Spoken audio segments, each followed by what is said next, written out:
அனைவருக்கும் வணக்கம். தனுசு ராசினியர்களுக்கு சூரியனின் ஆட்சி வீடான சிம்ம ராசியில் கேதுவோடு இணைந்து சஞ்சரித்து வந்த செவ்வாய் பகவான் தற்போது பெயர்ச்சியாகி புதனின் ஆட்சி வீடான கன்னி ராசிக்கு பெயர்ச்சியாகி அங்கு தனித்து செயல்படுகிறார். இதன் காரணமாக பொறுத்தார் பூமி ஆழ்வார் என்ற வகையில் தனுசு ராசினியர்களுக்கு செவ்வாயினுடைய இந்த பெயர்ச்சியின் காரணமாக என்ன மாதிரியான நன்மைகள் எல்லாம் ஏற்பட இருக்கு, கிரக நிலைகளின் ரீதியாக அமையிருக்கும் சாதகங்கள் என்ன, பாதகங்கள் என்ன, மேலும் என்ன மாதிரியான நன்மைகள் எல்லாம் உங்களுடைய வாழ்வில் ஏற்பட இருக்கு என்பது குறித்தான முழுமையான பதிவு தான் இந்த வீடியோல நம்ம விரிவா பார்க்க போகிறோம். அதற்கு முன்னாடி செவ்வாய் பகவானை பற்றி சற்று விரிவாக தெரிந்து கொள்வோம். அந்த வகையில் தனுசு ராசினியர்களை பொறுத்த வரைக்கும் உங்களுடைய ராசிக்கு செவ்வாயினுடைய அனுகிரகம் இருந்தால் உங்களுக்கு என்னவெல்லாம் கிடைக்கும் என்று பார்க்கும்போது, ஒரு ஜாதகருக்கு சொந்த வீடு, இனிய மன வாழ்க்கை, செல்வம் அளிக்கும் பூமிக்காரகன் செவ்வாய் தாங்க. அப்படிப்பட்ட செவ்வாய் பகவானை பொறுத்த வரைக்கும் உடற்பயிற்சி கூடங்களில்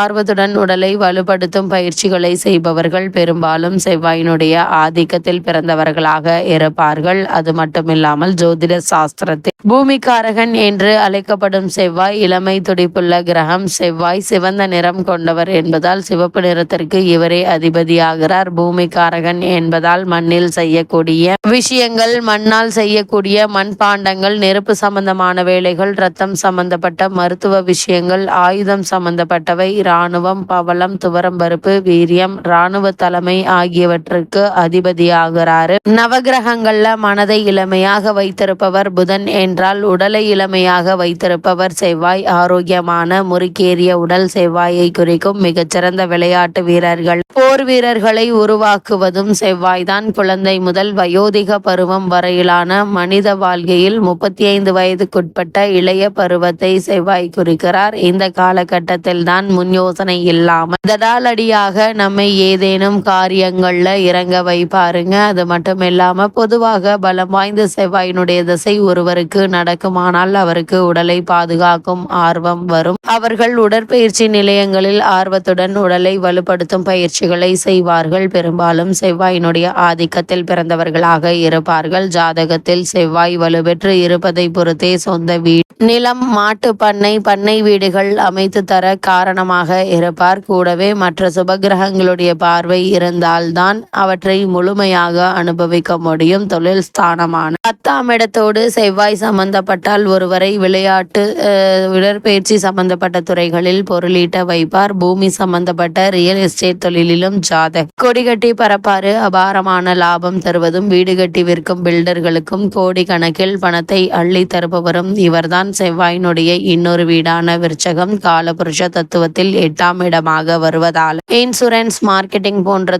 தொழில்களில் லாபம் ஈட்டச் செய்வார். ஒருவர் செய்யும் வேலை, தொழில் போன்றவற்றை குறிக்கும் 10ஆம் இடம் எனும் தொழில் ஸ்தானம் விருச்சகத்தோடு சம்பந்தப்படும் நிலையில் சிலருக்கு கமிஷன் வகையில் லாபம் பெறும் தொழிலாக அமையும். அந்த வகையில் தனுசு லக்னத்திற்கு செவ்வாய் 4, 8, 12ஆம் வீட்டில் இருப்பது சிறப்பு என்று தாங்க சொல்ல வேண்டும். அவர் 2, 5ஆம் வீட்டில் ஆட்சி அல்லது உச்சம் பெற்றிருந்தால், சூட்சம வலு அடைந்திருந்தால் தான் நன்மை செய்வார் என்பதை கிரகநிலைகள் தெளிவுபடுத்துது. அது மட்டுமில்லாமல் தனுசு ராசினியர்களுக்கு செவ்வாய் பகவானுடைய ஆதிக்கம் யார் மீது அதிகம் இருக்கும் என்று பார்க்கும்போது செவ்வாய் பகவானுடைய ஆதிக்கம் நிறைந்ததாக செவ்வாய்க்கிழமை உள்ளது. செவ்வாய்க்கிழமை அந்த கிழமையில் பிறந்தவர்கள் எப்படி இருப்பார்கள் என்று பார்க்கும்போது, மனித பிறப்பானது நவகிரகங்களுடைய அமைப்பு எப்படி இருக்கிறதோ அதை பொறுத்தே அவர்களின் ஜாதகமும் அமைகிறது. அதே போல் வாழ்க்கையின் பயணங்களும் இருக்கும். சில ஜாதகங்களை பொறுத்தவரை ஏதேனும் ஒரு கிரகத்தினுடைய ஆதிக்கம் அதிகமாக இருக்கும். அந்த கிரகத்தை போலவே ஜாதகக்காரர்களுக்கு மனநிலையும் இருக்கும் என சொல்லப்படுகிறது. அனைத்து கிழமைகளிலும் கிரகங்களை அடிப்படையாக கொண்டுள்ளது. திங்கள் என்றால் சந்திரன், ஞாயிறு என்றால் சூரியன். இதுபோல் ஒவ்வொரு கிழமையில் பிறந்தவர்களும் அந்தந்த கிரகத்தால் ஆளுமை செய்யப்படுகின்றன. இந்த நிலையில் செவ்வாய்க்கிழமை அன்று பிறந்தவர்கள் குறித்து விளக்கமாக இங்கே பார்க்கும்போது, நவகிரகங்களை பொறுத்தவரை சூரிய பகவான் ராஜாவாகவும் செவ்வாய் தளபதியாகவும் அழைக்கப்படுகிறாங்க. செவ்வாய் பகவான் உடல் வலிமையும் மன வலிமையும் தரக்கூடியவர். இவர்களுடைய குணாதிசயங்கள்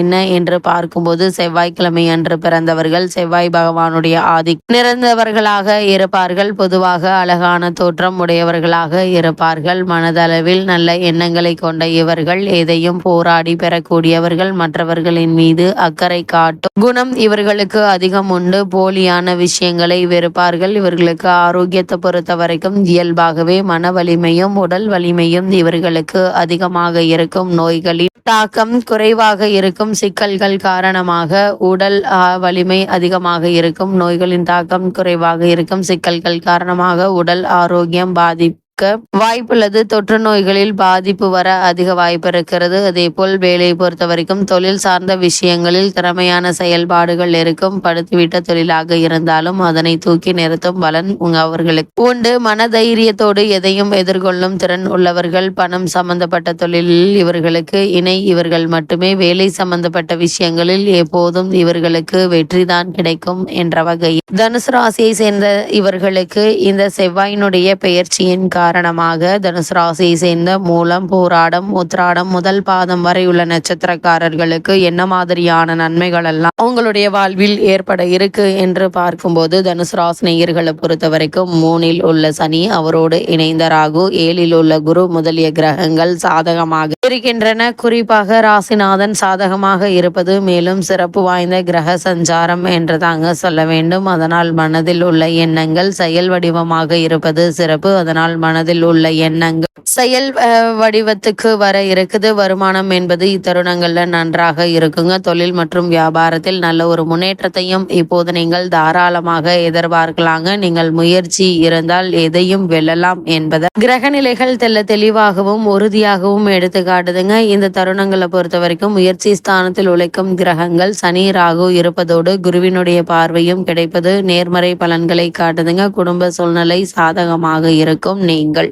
சொல்வதை காட்டிலும் செய்து வெற்றி காண இருக்கீங்க. திருமணமான பெண்மணிகளுக்கு புத்திர பாக்கிய யோகம் கிடைக்க இருக்குதுங்க. சுபகாரிய முயற்சிகள்ல நல்ல ஒரு முன்னேற்றத்தை இப்போது நீங்கள் தாராளமாக எதிர்பார்க்கலாங்க. அதே போல தனுசு ராசினியர்களை பொறுத்த வரைக்கும் பொருளாதாரம் வந்தாலும் செலவுகளும் கட்டுக்கடங்காமல் இருக்குங்க. ஒரு காரியத்திற்கு பலமுறை நீங்கள் அலைய வேண்டிய ஒரு நிலை இருக்கு என்பதை கிரக நிலைகள் தெளிவுபடுத்துது. அலைச்சல்கள், அஜீரணம், உணவு ஒவ்வாமை, கண் நோய்கள், அசதி ஏற்படலாம். அதனால் உடல் ஆரோக்கிய அதிக கவனம் செலுத்துங்க. சிறு உடல் உபாதை என்றாலும் கூட உடனே மருத்துவரிடம் அணுகி அதற்கான சிகிச்சை பெறுவது மிக மிக நல்லதுங்க. அதே போல் இவ்வளவு நாட்களாக மனதில் வாட்டி வந்த கவலை ஒன்று இப்போது நல்ல ஒரு தீர்வு கிடைக்க இருக்குது. இவ்வளவு நாட்களாக என்ன செய்ய வேண்டும், ஏது செய்வது என புரியாமல் குழப்பத்தில் தவித்து வந்து உங்களுக்கு நல்ல ஒரு முன்னேற்றம் ஏற்பட இருக்குதுங்க. மனை வாங்குவது, நிலம் வாங்குவது, வீடு வாங்க வந்தது சம்பந்தமான முயற்சிகளை மேற்கொண்டு வரும் தனுசு ராசினியர்களுக்கு நல்ல ஒரு முன்னேற்றத்தை இப்போது நீங்கள் தாராளமாக எதிர்பார்க்கலாம் என்பது கிரகங்களுடைய சஞ்சார நிலைகள் தெளிவாகவும் உறுதியாகவும் எடுத்துக்காட்டுது. தனுசு ராசினியர்களுக்கு கிரக நிலைகளின் ரீதியாக கூறப்படும் பரிகாரம் என்ன என்று பார்க்கும்போது பெருமாள் கோவிலுக்கு செல்லுங்கள். தாயாரையும் பெருமாளையும் வழிபடுங்க. ஏற்பட்டு வரும் தடங்கல்கள் தாமதங்கள் நீங்கி நல்ல ஒரு முன்னேற்றம் உங்களுடைய வாழ்வில் ஏற்படும்.